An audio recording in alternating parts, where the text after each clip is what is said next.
Hey guys, welcome back to my channel. ഇന്ന് നമ്മൾ ഉണ്ടാക്കാൻ പോകുന്നത് ചിക്കൻ പെരട്ട്. ചിക്കൻ വെച്ചിട്ട് വളരെ ഈസിക്ക് ഉണ്ടാക്കാൻ പറ്റിയ ഒരു ഡിഷാണിത്. ഇത് നമുക്ക് ചപ്പാത്തിയുടെ കൂടെയും കുബൂസിൻ്റെ കൂടെയും പത്തിരിയുടെ കൂടെയൊക്കെ കഴിക്കാൻ നല്ല ബെസ്റ്റ് കോമ്പിനേഷനാണ്.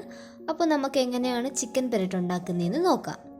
ചിക്കൻ പെരട്ടിനായി ആവശ്യമുള്ള സാധനങ്ങൾ: 3-4 അല്ലി വെളുത്തുള്ളി, കുറച്ച് ഇഞ്ചി, കറി മസാല, പിന്നെ ഞാനിവിടെ ഒരു 3 മീഡിയം സൈസിലുള്ള വലിയ ഉള്ളി ഇതേ കൂടി ചെറുതായിട്ട് അരിഞ്ഞിട്ട് വെച്ചിട്ടുണ്ട്. ഇനി ഈ സാധനങ്ങളെല്ലാം കൂടെ മിക്സിയിലിട്ടൊന്ന് ചതച്ചെടുക്കണം. അപ്പോൾ ചിക്കൻ പെരട്ടിൻ്റെ ചിക്കൻ എങ്ങനെയാണെന്ന് ഉണ്ടാക്കുന്നതെന്ന് നോക്കാം. ആദ്യം കുറച്ച് ഫ്രഷ് ചിക്കൻ എടുക്കുക. ഇനി ഇതിലോട്ട് നമുക്ക് കുറച്ച് മഞ്ഞൾപ്പൊടി, ഒരു 1/4 ടീസ്പൂൺ മുളക് പൊടി, 1/4 ടീസ്പൂൺ മല്ലിപ്പൊടി, കുറച്ച് ജിഞ്ചർ ഗാർലിക് പേസ്റ്റ്, ആവശ്യത്തിന് ഉപ്പ്, ഇതെല്ലാം കൂടെ ഇട്ട് നന്നായിട്ട് മിക്സ് ചെയ്ത് ഒരു 15 മിനിറ്റ്സ് സെറ്റ് ആവാൻ വയ്ക്കണം. ഇതിനെ 15 മിനിറ്റ്സ് കഴിയുമ്പോൾ നമുക്ക് ഇനി ഇതിനെ കുക്കറിലിട്ട് ഒരു 1/2 കപ്പ് വെള്ളത്തിലിട്ട് നന്നായിട്ട് കുക്ക് ചെയ്തെടുക്കാം. ഇനി നമുക്ക് ചിക്കൻ പെരട്ടിൻ്റെ മസാല എങ്ങനെയാണ് തയ്യാറാക്കുന്നതെന്ന് നോക്കാം. ആദ്യം തന്നെ ഒരു ടേബിൾ സ്പൂൺ എണ്ണ ഒഴിച്ചു കൊടുക്കുക ചൂടായ ചീനിച്ചട്ടിയിലോട്ട്. ഇനി നമുക്കിതിലോട്ട് കുറച്ച് കടുക് ഇട്ട് കൊടുക്കാം.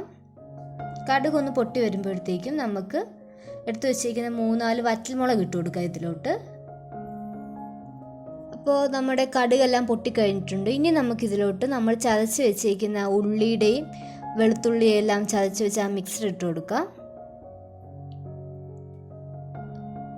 ഈ ഉള്ളി ഇട്ട് കഴിഞ്ഞപ്പോൾ ഇനി നമുക്കിതിലോട്ട് 3 വലിയ പച്ചമുളക് കീറി വെച്ചേക്കുന്നത് ഇട്ട് കൊടുക്കാം. ഇനി ആവശ്യത്തിന് ഉപ്പ് ഇട്ട് നന്നായിട്ട് ഇളക്കി യോജിപ്പിച്ച് നന്നായി റോസ്റ്റ് ചെയ്തെടുക്കണം ഇതിനെ. ഇപ്പോൾ നമ്മുടെ ഉള്ളി ഒരുവിധം ഒന്ന് റോസ്റ്റായി കിട്ടിയിട്ടുണ്ട്. അതിൻ്റെ ആ വെള്ളാംശം മൊത്തം ഒന്ന് വറ്റിപ്പോയി തുടങ്ങിയിട്ടുണ്ട്. നമ്മുടെ ഉള്ളി ഒരുവിധം ഒന്ന് ബ്രൗൺ ആയി വന്നിട്ടുണ്ട്. ഇതിലോട്ട് ഞാൻ ഇപ്പോൾ കുറച്ച് വെളിച്ചെണ്ണ ഒഴിച്ച് കൊടുക്കുകയാണ്.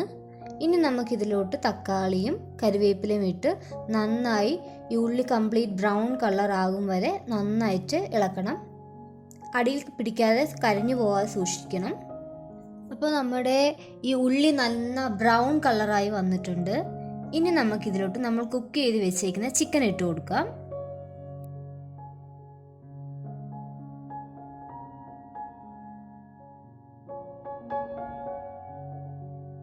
ഇനി നമുക്ക് ഈ ചിക്കൻ കിടന്ന് ഇതിൽ വറ്റണം.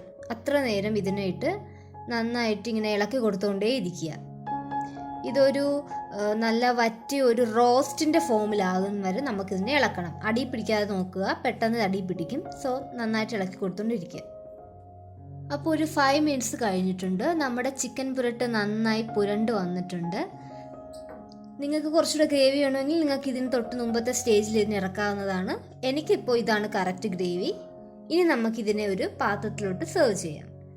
സോ ഫൈനലി നമ്മുടെ ചിക്കൻ പുരട്ട് റെഡി ആയിട്ടുണ്ട്.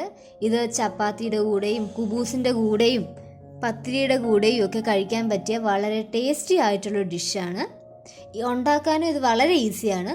സോ നിങ്ങളെല്ലാവരും ഉറപ്പായിട്ട് ഇത് വീട്ടിൽ ട്രൈ ചെയ്ത് നോക്കുക. നിങ്ങൾക്ക് ഈ ഡിഷ് ഇഷ്ടപ്പെടുകയാണെങ്കിൽ ഈ ചാനൽ സബ്സ്ക്രൈബ് ചെയ്യൂ.